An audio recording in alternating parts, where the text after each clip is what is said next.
Hello, Star Trek fans, and welcome to the Rebinge Deep Space Nine podcast. My name is Kim. And my name is James. And we're watching Star Trek Deep Space Nine from the beginning, one episode at a time. Welcome back to the podcast. Today we are on Season 3, Episode 15, Destiny. This episode first aired February 13th, 1995. Before we talk about this one, anything to say about the previous episode where we learned Odo loves Kira and the founders are horrible? No, it was perfect. Yeah, that was a pretty good episode. It really was. I've actually done more analysis on that one because I've been editing it, and I have come to the conclusion that your hypothesis of Kira was actually the founder the entire time is correct. Yeah, from the very beginning in Yes. the shuttle where she's being kind of a jerk. Exactly. Yeah, good. Maybe she's a founder a little bit in this episode. No, she's too nice. No, she's not. Only bad things happen to her when she's Kira. No, not only bad things. All right, well, should we talk about this episode? Absolutely. Let's get started.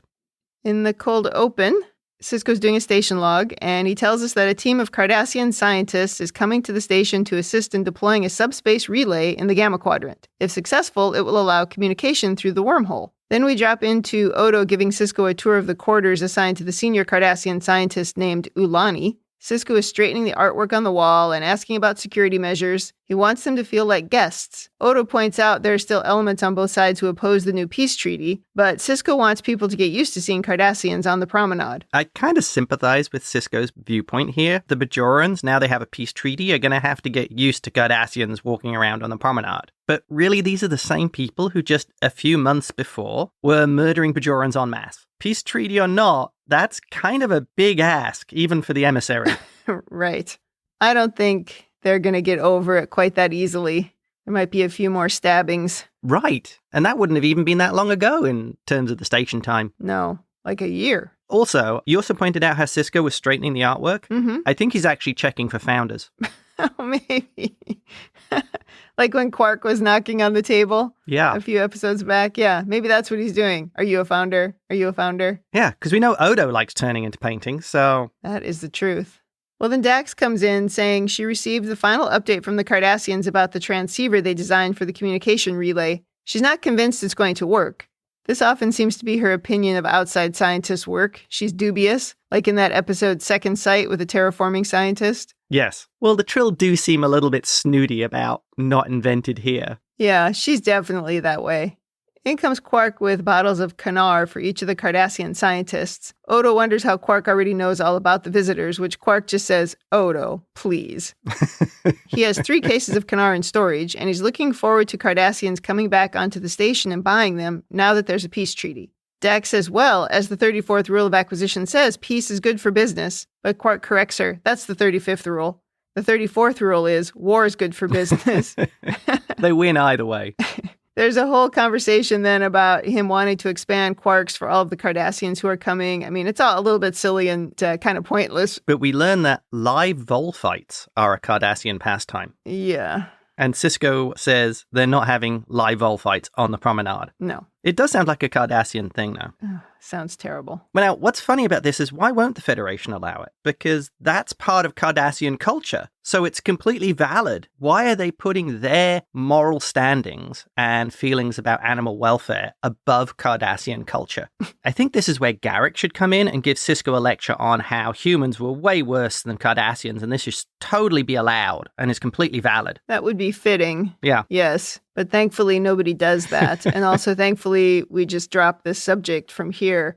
But of course, this is just another example of where it's not convenient to follow the Prime Directive or to allow the culture to do whatever the culture does. Right. Yeah, exactly. They seem to be fine with Quark exploiting vulnerable women, but we're going to draw the line at vol fighting. Yeah, they're not consistent. I suppose you could point out that this is a Bajoran station.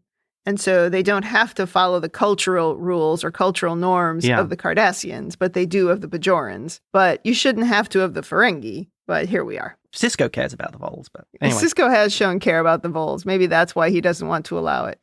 Anyway, carry on. Well, then Dax opens one of the bottles of Kanar and tells Quark that it's spoiled.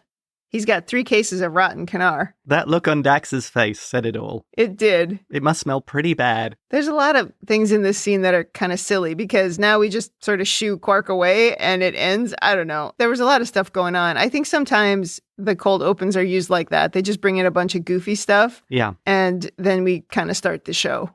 Like it's a comedy. I also wonder how much they filmed and cut. Yeah. Now we go to Sisko's office and Kira brings in Vedek Yarka, who has an urgent message. We've not seen this guy before, but he's come with a warning from the prophets. He says they don't want Cisco to allow the Cardassians on the station because it will bring destruction on us all. Dun, dun, dun. Well, that seems a little foreboding. Yeah, that was a big one. And we cue the theme song from here. I'm just wondering if this is the crossover episode between the Stargate universe and Star Trek, seeing as this guy was also on Stargate. Do you remember what year that was? Was this about the same time or was Stargate later? He was in the Stargate movie and he was in the TV series. Well, this actor is Erick Avari, and he has a long list of IMDb credits, including the ones that you just mentioned, obviously. Yes. He was in Next Gen and Enterprise as different characters. Also in The Mummy. But he was also in a bunch of other shows, yes, including the movie The Mummy. Just another familiar face in a guest role. Yep. He was also a religious figure in Stargate, so that's why I think maybe he came here through one of the Stargates. Possibly. Yeah, so we have another crossover into a different universe. Well, Vedek Yarka is here in his green and purple outfit. He says this message of doom was foretold in the ancient texts. It's in Trekor's third prophecy when he first encountered the orb of change. When Kira says she's unfamiliar with this one, he takes a dig at her, saying she should make more time to study the text, child, which stings her. I mean, 3,000 years of history is a little tough to have right at the front of your memory all the time. Yes. I got some flashbacks to my religious upbringing there. Oh, really? Yes. Like you needed to study the Bible more, child? Did you get that a lot? No, just the guilt aspect. Ah, yes, that was a little guilt stab. Well, anyway, Yarka says the prophecy is quite clear, which I'm sure it's totally clear, like all the migraine trigger visions. He says, when the river wakes, stirred once more to Janir's side, 3 vipers will return to their nest in the sky. When the vipers peer through the temple gates, a sword of stars will appear in the heavens. The temple will burn and the gates will be cast open. Kira talks about a dam on Bajor just put back into operation to divert water to the city of Janir. So that's how the prophecy starts. Yep. So that's the river, and Yarka thinks the Vipers are the Cardassians, and returning to their nest, which is the station, will cause the collapse of the temple gates or the wormhole, cutting Bajor off from the prophets forever. Yarka seems very convinced by this. He definitely does. I was also a little bit confused here because before Cisco arrived, there was no wormhole. So weren't they already cut off from the prophets? Well... Or how were they interacting with the prophets before? I think what he's meaning is that the Celestial Temple would be destroyed because they believe that the prophets live in the Celestial Temple. Oh, it's in the wormhole. Yeah. Yeah, okay. Like all prophecies, there does seem to be parallels with things that are happening, but it is down to interpretation. Well, that's a huge part of this episode. I mean, we're going to talk about that quite a bit as we go, I think. Sisko finds this all a little hard to believe, and he asks how the Bajoran Assembly feels about this. Yarka says the Assembly and the Kai have chosen to ignore the signs, and this is why he's come straight to the Emissary. And maybe Louise Fletcher wasn't available for this episode. Oh, probably. It's expensive to have an Oscar winner on. Absolutely. Kira says since there are only 2 Cardassians coming, not 3, maybe he's misinterpreted the prophecy in other ways. But he's pretty sure 3 are coming, and I think we know by now that 3 will indeed come. Sisko tries pointing out the value of the communications relay, saying they'll be able to communicate with ships in the Gamma Quadrant. Kira says it will facilitate exploration, help us monitor Dominion activity, and give early warning in case of attack. Yarka says none of that matters. He studied the prophecies all of his life, and we're on the verge of great disaster. Uh-oh. He has faith that the Emissary will do the right thing, but Sisko has no intention of calling anything off. The Vedek asks him to reconsider, saying he'll stay on the station and pray that he'll change his mind, and off he goes. Sisko wants Odo to do some research into that dude, so Kira nods and leaves. I think it goes to show the level of respect that he has for Sisko, that he refers to him as the Emissary, and he accepts Sisko's words and urges him to reconsider. Right. But doesn't, berate Sisko or really oppose him. No, that's true. He states his case, and then he says, we'll pray for you to change your mind, and then he leaves. Yeah, so I thought his level of respect was interesting there. Yeah. And he's very devout, obviously. I would agree with that. And at this point, we don't know anything else about this guy. Yeah. We don't know if he's up to something. We don't know if he's being honest. But his behavior seems above board, right, apart from the crazy doom and gloom. Yes. Now we are greeting the Cardassian scientists, Dr. Ulani Bajor and Galora Rajal, at the airlock. Cisco greets them very formally, and the scientists respond very formally. Oh, and Kira here welcomes them on behalf of the Bajoran Provisional Government. Drink. We haven't heard that in a long time. No. Well, Ulani, she's so friendly and pleasant, and yes. Galora is a little bit less friendly, but she's polite enough. And they're dressed in very disappointingly muted outfits, although Galora's hair is an interesting square shape on top of her head. Otherwise, they're just sort of duds. Oh, they are great costumes. The makeup and the costume I thought was great, including the hair. Not the color, though. The color was very drab, and it didn't really stand out. Oh, I like them. But then again, I just seem to like Cardassian costumes. Just the whole setup of the makeup and the outfit just really kind of works well. You do just like Cardassians. That might be it. Well, the best part of the scene is when Cisco asks how their trip was, and they both laugh in relief and say it was exhausting. They spent most of it rehearsing their greeting. Galora says they are scientists, not diplomats. Cisco and Ulani find they were both contacted by their respective leaders several times about how important this mission is. As they're now being informal, Dr. Ulani thanks Major Kira personally for allowing them to come to the station. She knows that the ranking Bajoran officer could have stopped the project if she'd opposed it. Kira is taken aback and says she'll work with anyone interested in peace. So they all have that in common. Yeah, she did seem somewhat surprised by that event. Yeah, it was cute. I guess she's not used to Cardassians being less than Cardassian. Well, she's not used to it yet, but she has had a few examples here along the way. Yes, that's true. It has been building to this. Well, then Cisco escorts them off down the hallway towards their quarters. I don't know. I really loved this scene.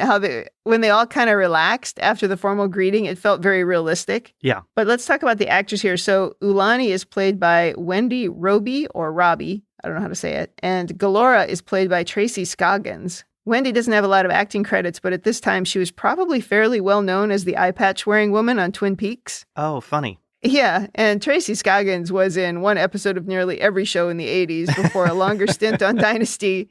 And then it looks like she went into a number of movies and many shows in the 90s, including a season on Babylon 5. I never really watched that. I did not watch that show, so I didn't know that. Well, now we get an explanation of the sciencey stuff that we are attempting. There will be a Starfleet-designed signaling platform positioned 2 kilometers from the far mouth of the wormhole in the Gamma Quadrant. Dax is still pretty unconvinced by this. The Cardassians have designed and configured a transceiver to fit inside of it. Galora says a similar transceiver will be put in place at Terek Nor. Oops, Deep Space Nine. She caught herself there. Yes. When Dax asks about how they'll cut through the interference on the inside of the wormhole, Dr. Ulani says they'll test various types of soliton pulses until they find the one that maintains the signal integrity. Miles said they tried something similar a year ago, but Galora, who's a little snooty in this scene, says there was too much of a phase variance in their transceiver, and the Cardassians' design is less than half of that variance. Miles asks to see the specs, and Galora is a little standoffish about it, but Dr. Ulani puts her hand on Galora's arm to guide her. O'Brien gives this awesome fake smile with that, oh, great look at Cisco. Yeah, like these two are fun. Oh, thank you for assigning me this. They'll need to make some adjustments to the station's signaling array to accommodate the type of transmissions they'll be using from the relay. Cisco agrees and says when everything's ready, they'll take the Defiant to the Gamma Quadrant to deploy the communications relay. The Cardassians head to their quarters, and when they leave, Cisco says, "Now those are the 2 friendliest Vipers I've ever met." But just then, Ulani comes back to say another colleague of theirs named Bajor will be arriving later today. Cisco says he'll arrange quarters, and then Ulani leaves. But Kira has a look of surprise on her face as she points out how now there are going to be 3 of them, just like in the prophecy. And a soap opera close-up of Kira as they go to the ad break. Yeah, the drama builds into the ad break. Well, in security, Odo is telling Cisco that Vedek Yarka was stripped of his Vedek title 2 months ago for a series of protests he led against the Vedek Assembly about the peace treaty.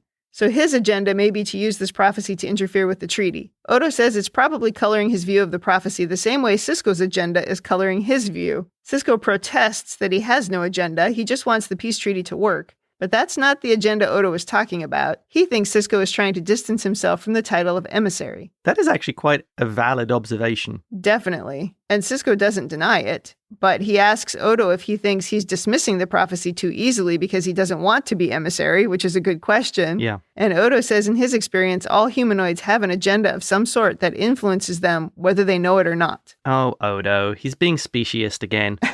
All humanoids have an agenda? Oh, please, like changelings don't have some underlying fascist agenda to control everything? I'm sorry, that's some really crappy, lazy writing. Oh, I've observed humanoids do this. We've observed you superior changelings doing exactly the same thing. I like how we see things so differently sometimes. Yeah. I was taking it more from Odo saying that he spent years observing humanoids. He hasn't spent years observing the Founders. Yeah. He doesn't know that much about them. He immediately doesn't trust them because that's what his instincts tell him. But I didn't take it as speciesist. I took it as this is what I've been watching and this is what I've learned from it. But you could be right. It could just be another example of ego in the changelings. Plus, I'm pretty sure Yarka got stripped of his Vedek title because of opposing Wynn. You know, Wynn would not tolerate any dissent against the peace treaty that she personally negotiated, single-handedly, on her own, without any help. Yeah, 100%. 100%. We know the Founders have an agenda. We've seen it. They even told Odo about how they like to avoid chaos and they seek order. Yeah, he could have just said everyone has an agenda. He didn't have to say humanoids. Exactly. Because he also has an agenda. Right. Yeah. Although I thought it was funny too when Sisko's like, I don't have an agenda. I just want the treaty to work. I'm like, dude, that's an agenda. But Odo didn't say that. Yeah. But it was true. Cisco has always resisted the title. Maybe that's true, but that hasn't really happened that much. I don't know if you're remembering things that happened later, but the only time he's really even talked about it is when Vedek Wynn has been there and calls him Emissary. Yeah. It doesn't come up any other time. I hope it comes up more from here. But up until this point, you know, it happened in the first episode and then in the 2 episodes that Wynn appeared, and that's it. And also with Naomi Osaka. Kaiopaka. That's true. Only with the Kais. Yes. Which I guess would make sense since they're the ones who bring it up. Bashir and Kira are walking through the promenade talking about Morn getting sick from spoiled Kanar. Good callback gag. Yes. He asks if she's convinced the emissary to change his mind. She hasn't, and she doesn't intend to. She's not convinced the temple is really at risk. She tells him she believes in the prophecies, but doesn't answer whether she believes Cisco is the emissary. She says Cisco is her superior officer, and she has to deal with him on that basis first. Yarka somehow immediately figures out that this means she does believe he's the emissary, but she doesn't want him to know that. And she wants him to know that he can count on her as an officer and keep her work and faith separate. She says that's what she's done for 3 years, but he says that's not possible anymore. The prophets have chosen you to help the emissary to make this decision. He says if you turn your back on the prophets now, you're abandoning your faith, and without your faith, Nerys, what do you have left? Wow. These Vedeks. He's really laying it into Kira here. You're abandoning your faith. I know. They're so quick to use the prophets when it suits them. Oh, yeah. He's totally trying that almost Wynn-like manipulation here. Yes. Guilting her, basically, into helping. Guilt and shame on poor Kira. Yeah. Also, I thought this scene was strange because he jumped to some conclusions about her so quickly. I mean, he was right, but we ultimately just needed to get that info, and it just seemed like a clunky way for it to come out. Oh, really? I thought so. I thought that was great from Yarka, how he very quickly picked up on the fact that Kira does think Cisco is the emissary, but she doesn't want him to know that. I thought that was quite perceptive of Yarka. I don't know that it was perceptive or he just jumped to a conclusion. Yeah. And that was the conclusion he wanted. Interesting. So it worked for him. Yeah. Okay. I don't know. Women are often told how they think. It would be a little bit difficult for your boss to be a major religious figure of your faith. Yes. And she says that later to Cisco. Now we go to Quarks, and Dax is bragging to the Cardassians about one of her previous hosts meeting a famous Cardassian writer. They're quite enamored with this story and are very smiley until the colleague they were waiting for arrives. Of course she is met. In her 8 lifetimes, Elogia the poet. Yes. This new Cardassian is named Bajor, and Galora in particular seems less than thrilled with this person, which Dax and Miles take note of. She joins them just as Quark serves several trays of Cardassian food. Ulani and Galora look at each other with distaste, but Bajor is really into it. After Quark leaves, Ulani says she doesn't really care for Cardassian cuisine, which is very cute. They bring up how they try to avoid traditional Cardassian food. Yeah, Galora says they try to avoid it whenever possible, which makes everyone but Bajor laugh. Ulani says those of us in the Science Ministry are provided with a wide variety of off-world foods. Bajor then pointedly says, yes, we're actually quite spoiled. Some of us even think of ourselves as better than the average Cardassian. So I think immediately we know there's something off with Bajor here. There's the frosty reception, and now there's the little dig about them being spoiled because they don't like Cardassian food. Yeah, I mean, and even her coming late shows she's probably not really part of this team. Yeah. Or she's at least not a favored part of the team, so they clearly don't get along. Yeah. But I did think it was funny how she just started eating the Cardassian food like, and just started eating it. And the other two are like, ew. Yeah. I love those other two. They're great. Yeah. Then we go to Ops, and Miles is showing Galora where they should hook up the transceiver, but Galora is upset that the couplings have been modified by Miles and won't be able to handle the signal from the transceiver. They've lost some capacity because Miles added a second backup to bring it up to Starfleet code. She's very annoyed about a second backup, so now she has to rethink the whole plan, and she shushes Miles from talking and asks him to get her some tea, which he does. Which I thought was nice of Miles. Yeah, he didn't complain.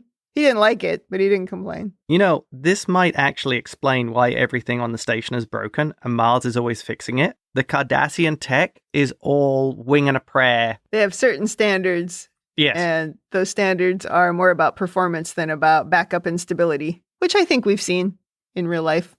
Yeah, or just make it work rather than having, bringing it up to a specific code and having, like Miles said, the backup of the backup. Yeah. I do think it's interesting how Miles does just sort of let her boss him around a little bit here. Like he's trying to be diplomatic, whereas she doesn't want to work with him at all, but really she should because he's the one who knows about the station. I think that's part of the Cardassian mindset. We've seen that before. They see themselves as intellectually superior. Yeah. Well, that is what Bajor just said. So maybe she was right. Maybe she's the one on the end of this all the time being like, oh, God, these scientists are so annoying. That's funny. Yeah, and she missed the story about the 8 lifetimes. No, she did. I can't believe you don't like the patterning and style of her outfit. I think it looks really good in this scene. Oh, I thought it was so boring. I just miss color, right? Because I like color on this show, and they have purple, and they were wearing like tans and grays, and I don't know, they just didn't stand out for me. Yeah. But also the contrasting personalities of these two, like Ulani in particular, she's very smiley and very happy and chatty, and then she's got this drab outfit on. So I think that too made it even worse in terms of the lack of style and color to me. We're on the Defiant now, and the communications relay has been loaded into the cargo bay. Kira tells Cisco that O'Brien and Galora need about 4 hours to rectify the coupling capacity problem. So off they go through the wormhole to deploy the relay. Some nice shots of the Defiant. They could always use more, though. There's no Dominion activity detected. However, they do detect a large rogue comet flying by. They put it on screen, and Dax says its core contains unusually high concentrations of silithium, making its tail unusually bright. Kira looks at it and mumbles, "Ooh, the sword of stars," as the shape of the tail does look a bit like a sword in the sky. And Cisco gives her this look. Yeah, Cisco hears this as we go into a dramatic ad break. He knows. After the ad break, Kira realizes everyone heard her, and she kind of brushes it off as a figure of speech. They determine the comet will pass closely to the wormhole, but not close enough to cause a problem, so they begin a final check on the relay. Cisco then quietly asks Kira to speak to him privately. Now, this was some good leadership here. He clearly took a leaf out of Alexis's book. Probably actually is in Alexis's book. Yeah. He waits for a quiet moment and then has a private conversation with Kira. Yes, very Alexis. Yeah. We go into some tiny quarters to chat, which is always really awkward on this ship. There are no conference rooms, I guess. We're always in these tiny little rooms with bunk beds. It's very weird. Cisco says the prophecy has no place on the bridge of the Defiant, especially in front of the Cardassians. Kira agrees, but she does think the prophecy is coming true. And then she calls him the Emissary, which surprises him. Yes, that was a huge deal. She says she didn't want to admit that she believed it before because it's hard to work for someone who is a religious icon. She actually tells him. She says, yes, she does believe he's the emissary. This is awesome for Kira. Over the course of the show, we've seen the importance of her faith and beliefs. But this is a huge one. Yeah, I think we've talked about it before where she's supposedly so devout, but we don't really see it. It kind of comes up in these little tiny moments. Yeah. Like way back in the beginning with Kai Wynn, before she was Kai, when she was Vedek Wynn, she was like, oh, she's got my support. And you were like, what? For this person who just shouts blasphemy at everybody? Right. That, it seemed kind of strange. Yeah. So I appreciate that some of that is now being allowed to come out. And I think it would come out over time. Yeah. The longer you work with somebody, you would become more comfortable to be yourself rather than trying to hide everything behind some kind of a front. Yeah, I would agree with that. Well, Cisco says he doesn't see himself as a religious icon, and he can't call the mission off because of a prophecy. It has to be for a Starfleet-like reason. She says it's very reasonable that the wormhole aliens, or the prophets, who exist outside of time, could have communicated their knowledge of the future with Trakor. I'm not sure that's exactly what he meant, but he says it all hinges on how you interpret an ancient text that's been retranslated over the centuries, a text couched in metaphor. He just doesn't see the prophecy. He sees reality. Yeah. And then Dax calls saying they're ready to deploy the relay. Kira nods and he leaves. This is another one of those speeches where he's really getting into the role. I think he's really finding his feet because he delivers it so well. And when he says, where you see the emissary, I see a Starfleet officer. I love that. I thought that worked so well. And I think it's so explained how he sees himself. Yes. When he looks in the mirror, he doesn't see emissary. Yeah. Yeah, he sees himself. And the emissary thing just still seems weird to him. He just happened to run into these aliens in the wormhole. Right. Who live outside of time and took him on a journey. To him, that didn't have anything to do with Bajor or religion. Yeah. That's interesting. That's so much of a Starfleet kind of thing. You're meeting new races. Right, exactly. This has had a side effect that he could never have predicted. It's so cool, too, just to watch Kira struggling with the reality of her religion and her beliefs and what she sees right in front of her. This must just be so difficult for her. And right now it's starting to come out. And she's always so mixed up in her duty, which is to protect Bajor, and then what she believes and what Cisco tells her and what Starfleet tells her and what her duty is supposed to be. I mean, it's just such a mess. So it must be very confusing. Yeah, at the end of this scene, Kira does look just sort of exasperated. Nana Visitor really manages to bring that out. I mean, the two of them are just doing great in this episode. I was worried when they walked into that scene that I wasn't going to like it. Yeah. Because I thought he was going to dress her down and she was going to cover up, for what she was thinking. But that's not at all what happened. No. She completely admitted what was on her mind. And he didn't just dismiss it. He was just like, I can't do something because of a prophecy. And you can see he's uncomfortable because he's not sure if he should be thinking the prophecy's coming true. Right. Or if he's talking himself out of it, like what he said to Odo. You could just see the conflict. Right. It turned out to just be this great scene. And I was so worried when they walked in there. I was like, oh, here we go. but then it was a really good scene. Yes. Well, back at the station, Miles continues to stand behind Galora, who is doing all the work without him. She runs into another snag and then complains that he didn't tell her about something else. But he's like, if you'd asked, I would have told you. Finally, she says that in her experience, males make bad engineers, and she's trying to work around him. On Cardassia, women dominate the sciences. He finally convinces her that he knows more about these systems than anyone, and she hands over the tool and steps aside. And then she moves in behind him, uncomfortably close to peer over his shoulder. Galora is standing a little bit too close, and she's also giving him this kind of funny look. Yes. It's a thing that Star Trek will do every now and then, like, oh, these people think that women are great and men are lesser. Ha ha. I'm just like, oh, God. I mean. Yeah, Star Trek kind of does that.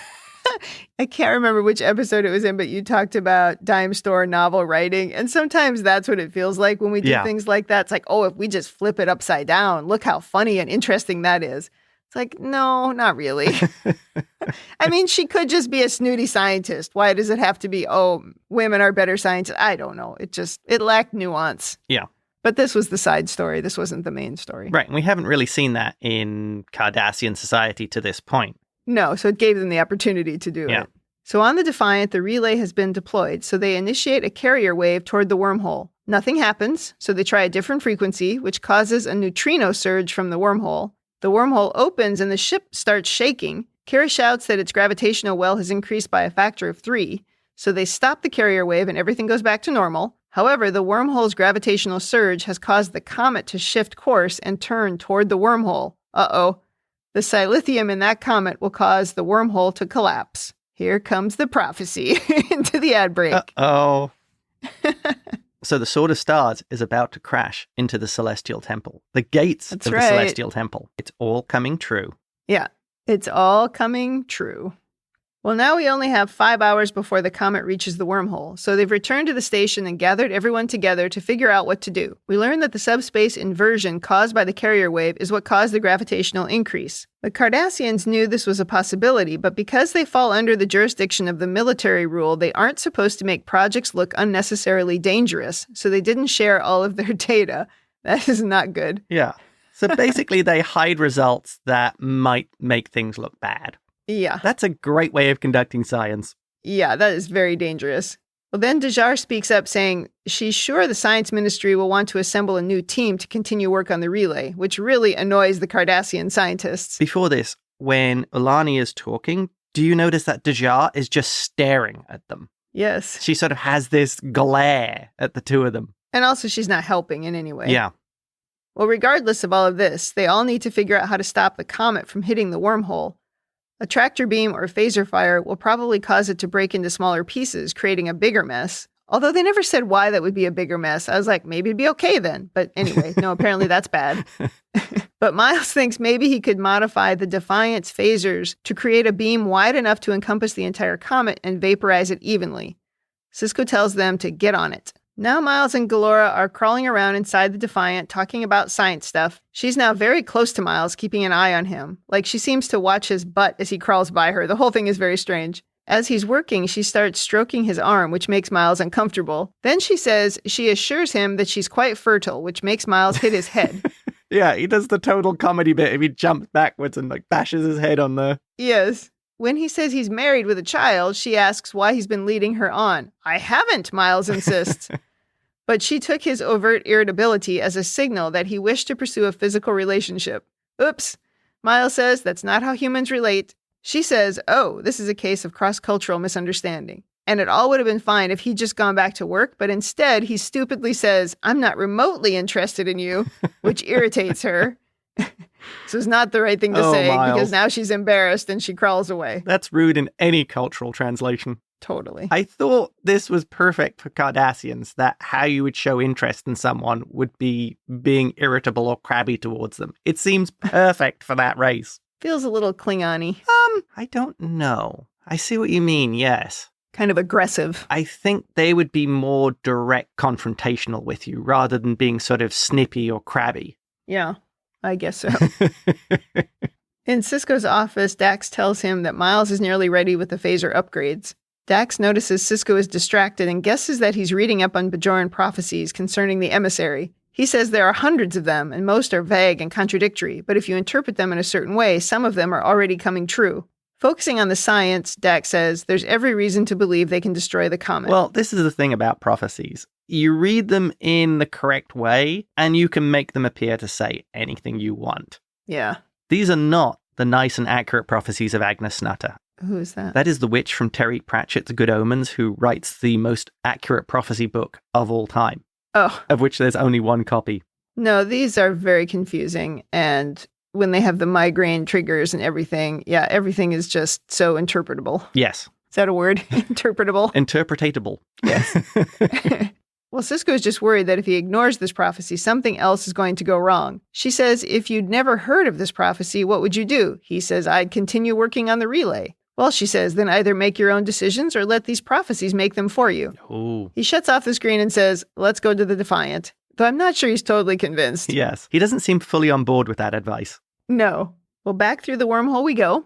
They're all on the bridge and Miles is ready to fire. They raise shields and fire at the comet, but there's an explosion on the bridge and the entire weapons array blows out. Somehow, Miles' modified phasers never came online, and they fired a standard burst at the comet, causing it to shatter into 3 large fragments. Miles doesn't know how this happened, and now they have no weapons. Yes, it all burned out.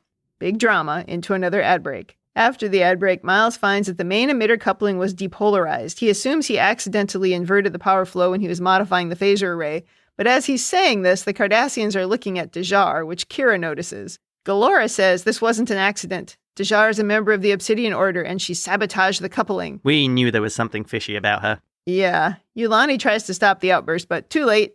Cisco believes it's because the Order has been opposed to the treaty, but Bajor admits nothing. Kira points out a DNA scan on the coupling will identify who was responsible. She should have worn gloves. Yeah. But they send her off the bridge and keep trying to come up with ideas to prevent the silithium from interacting with the wormhole. Ulani says a subspace field around the fragments may contain it. Miles proposes using the warp drive to create a subspace bubble. The Defiant is too big, so Cisco says he'll take a shuttle and do it himself. He tells Kira to take the Defiant back to the station after he gets the shuttle clear. But Kira wants to go with him. She believes it's her job to help the Emissary. Yes. Yes, not the commander. She says that very pointedly. She here to help the Emissary. So Cisco gives Dax the bridge, and off they go. Didn't Yarka make that point earlier that she was there to help the Emissary? Yes, he did. She takes those guilt complexes pretty seriously that the Vedeks throw at her. Well, part of it, I think, is because her experience with these Vedeks has so often come true. Yes, I think the only one she stopped listening to was Wynn. Yeah. When she figured out that Wynn was in on that whole plot back in the Hands of the Prophets. Right. When she figured out that Wynn was actually evil and not necessarily doing the right thing or the thing for Bajor. Yes. She lost all respect for her and stopped listening to her. Yeah. But that didn't stop her from respecting the other Vedeks. And the other visions she's had have seemed to have come true. From the migraine triggers? Yes. Yeah, good point. In the shuttle, they clear the Defiant to head back to the Alpha Quadrant, and they maneuver the shuttle into the middle of the comet fragments and activate the subspace field. And into the wormhole we go. Everything is fine at first, but the field starts to lose integrity and some silithium leaks through. They divert power from the engines and coast the rest of the way, coming safely out of the wormhole along with the 3 fragments of the comet. Cisco and Kira sigh.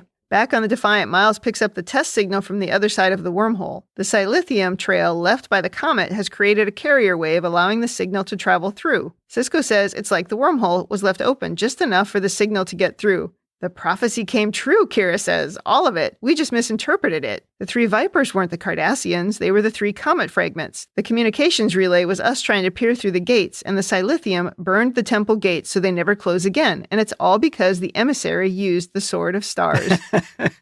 Yikes. Yes. I liked how Kira was the one who put the pieces together of how the prophecy did actually come true. Yeah. And they kind of both look at each other like, oh.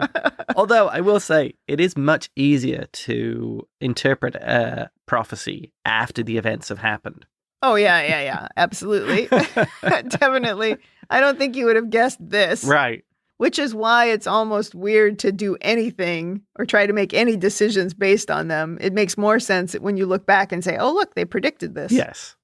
Well, back on the station, Miles is saying goodbye to Galora. He thanks her for ratting out Bajor. She figures Bajor's in more trouble than she is because the Order doesn't reward failure. But she didn't want him to be blamed for something that wasn't his fault. She says his wife is a lucky woman and kisses his cheek before leaving. Aw. Then we see Vedek Yarka apologizing to Cisco, saying he's sorry he doubted the Emissary. He realizes now that his distrust of the Cardassians was blinding him to what the prophets were telling him. And then he starts talking about another prophecy involving the Emissary. Oh, I like this. Tracor's 4th prophecy will soon come to pass as well. The Emissary will face a fiery trial, and he'll be forced to choose. And then, the end. So did you notice here, when Yarka says about the 4th prophecy, and Sisko replies with, don't tell me that has something to do with me, Yarka replies with, you, Commander. Very specifically, he calls Sisko Commander, and then says, well, it is a prophecy about the Emissary, to which Sisko replies, tell me about it. I thought that was very telling. He led Sisko into admitting he's the Emissary. Oh, no, I totally missed that because I just heard him call him Emissary earlier. But yeah, that's very interesting. I don't know if Yarka was playing a verbal trick on Sisko or whether he was confirming that Sisko was accepting the reality of it, that he is the Emissary, like it or not. Yeah, I'm not sure, because we don't see this particular guy again, No. But he did get out of him that maybe he is thinking of himself as the Emissary now. Right. Yeah. That's what I took from it, yeah. Okay, that's cool. All right, well, we've reached the end of the episode, so what overanalysis do you have to talk about? Yes, I do have some overanalysis. Do you want to know what my first overanalysis item is? We need to fix Kira's hair. I don't know if that's overanalysis strictly, but it's a pretty good one. It's been so flat for like 3 episodes. It was great. The last time it was great was in Fascination when she was so happy and her hair was all great. Yeah. And now I don't know what's happened. I think she's got to get back on the conditioner or something. Oh, wow. That's pretty funny. You can go ahead with your overanalysis. Well, the first one is Yeah. Cardassian technology. We learned in this episode that the Cardassians don't have double redundancy, and Starfleet code is clearly much more fault tolerant, which I think explains why maybe they have so much trouble on the station of so much of it is poorly wired or built with a just get it done kind of attitude. So I think that might point towards why we've had so much trouble with the station. Now, the next thing sort of leading on from this is the problem here that the Cardassians are overstretched? So the peace treaty isn't an altruistic move by the Cardassians to further peace and harmony in the sector. It's through necessity. They don't have the resources. They're already stretched thin. This treaty is a necessity. Well, I don't think we have enough information to know that, but that is a very interesting idea. Maybe there's like a whole faction that are like, we can't survive like this, right? We have to make some changes. And then there's the rest of them that are like, wait, we're superior to Bajor. We can't be doing that. Right. Yeah. Yeah, exactly. And that's why some of them would be opposed and others maybe have a stronger grasp of reality are going, we can't keep this up. Yeah. No, that's a really good point. And we've already seen now in this episode as well, we learn that the Cardassians hide facts that don't fit what they want to hear. Oh, this could fail? Yeah, leave that bit out. Right. Well, I think in that case, it's just entirely possible that that's about that Cardassian ego. Yeah. Right? Where we can't show the potential of failure, God forbid. Oh, especially in front of the lesser races. Yes. And then the other thing I was thinking as you were talking there was, we're on Terok Nor, which was designed by Cardassians, right? And built kind of on the back of Bajorans. But it might make sense that as they're building that mining station, that they were cutting corners in order to get it up and running. So this might not be normal, but it might be the standard of this kind of a station. Gotcha. This is the difference when I can have a very myopic view of the world of Cardassians because it's hardly anything to me. It's a handful of episodes. It doesn't have enough meaning yet, but you look at it in a much bigger way, on a more universal type scale. That's a good analysis. Sticking with the subject of technology, the other thing I find surprising is that Dax and Miles didn't have full specifications and details of exactly what the Cardassians wanted to do, how they were going to do it, what they needed to get it done. It seemed like there was a lot of, we're just letting them on and they're going to go and do their thing. What if their thing was a new type of subspace transmitter that would cause every Federation ship at warp to explode? They didn't know. They didn't seem to have the information. They seem to get the specifications and the tests, right? They did seem to have that info.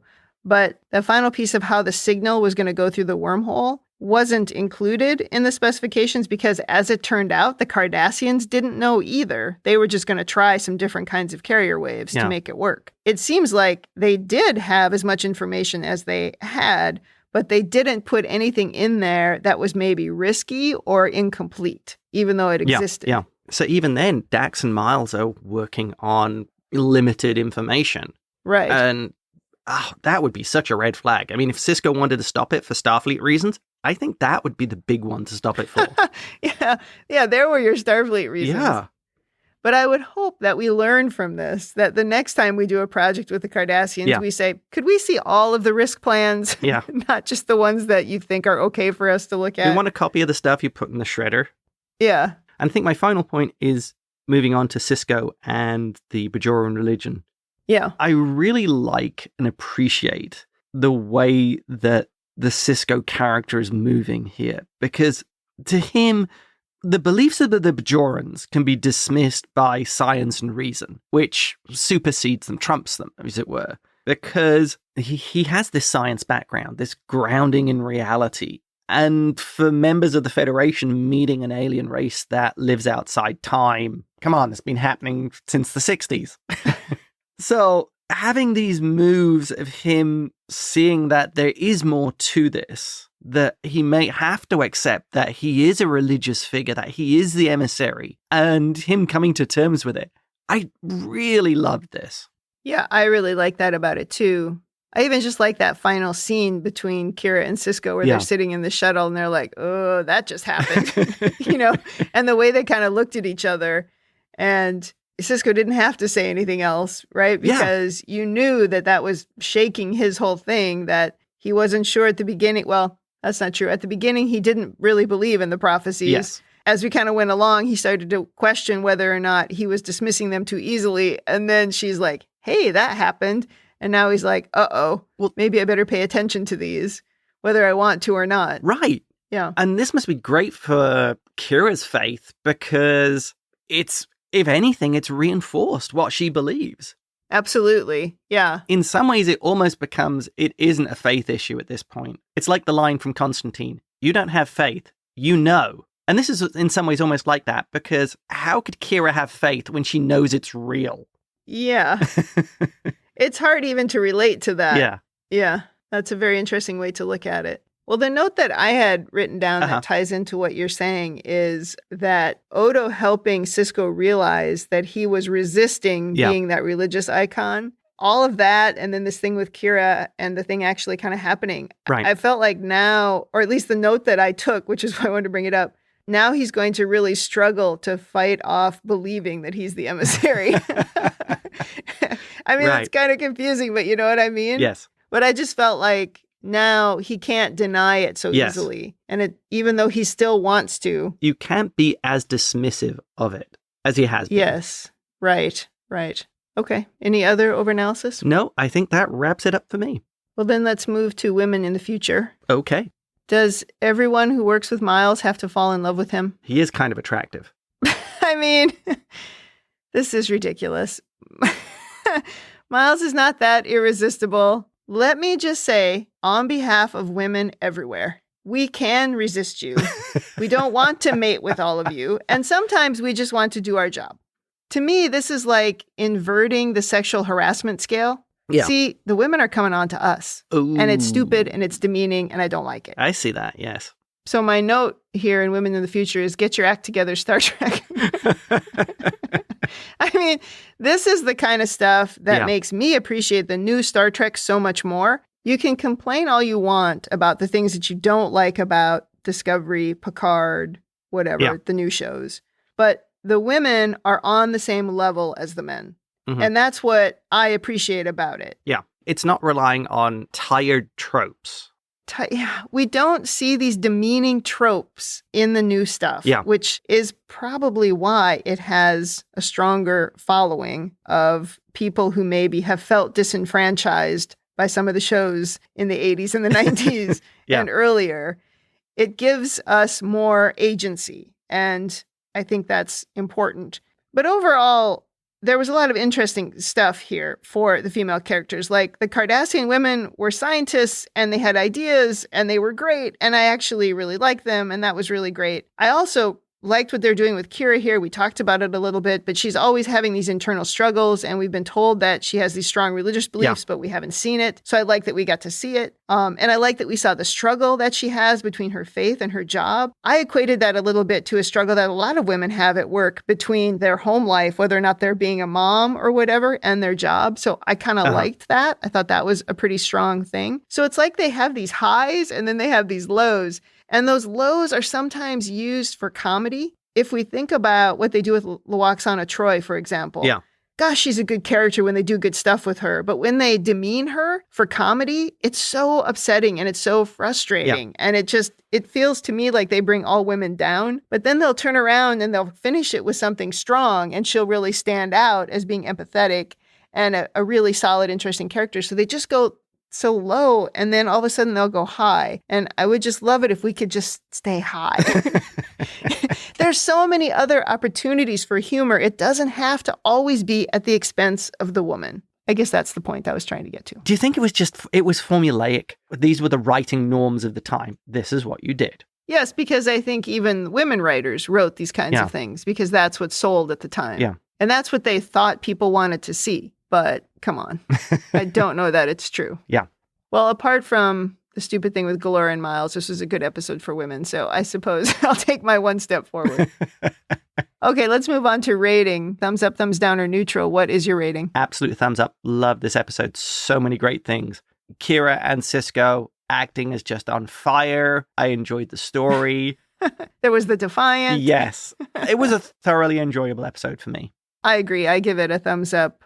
I already told you the little thing that I didn't like about it, but I liked so much about it. And I really want them to do more of this stuff. Yeah. I liked this religious aspect of it. I thought that was very cool. And I always liked the internal conflict. And there's internal conflict with Kira. There's this internal conflict now with Cisco. I really like that. And I love the Cardassian scientists. I just thought they were so cool and funny. I wish they had dressed better. But other than that, I really liked it. I thought their outfits, the look of it was great. Just no color, man. It's just so bland. The only person who had kind of a cool outfit was Yarka. He had that green and purple outfit. He was looking pretty sharp. But I don't know. Their colors were just too muted for me. But otherwise, I really liked them. I like them as characters. I don't think they come back. I wish they would. In particular, I like that Yulani. She was just very cool. Yeah, agreed. All right. I think that wraps it up then for Season 3, Episode 15. Yes, it does. Come back next week for Episode 16. In the meantime, if you'd like to tell us your own overanalysis, or if you just want to say something nice, you can email us at rebingeit@gmail.com or tweet us at rebingeit. Check us out on talkthroughmedia.com. You can leave feedback there for individual episodes, and you can also listen to the other cool podcasts on our network. Thanks for joining us on the Rebinge Deep Space Nine podcast. That's it for me. And that's it from me.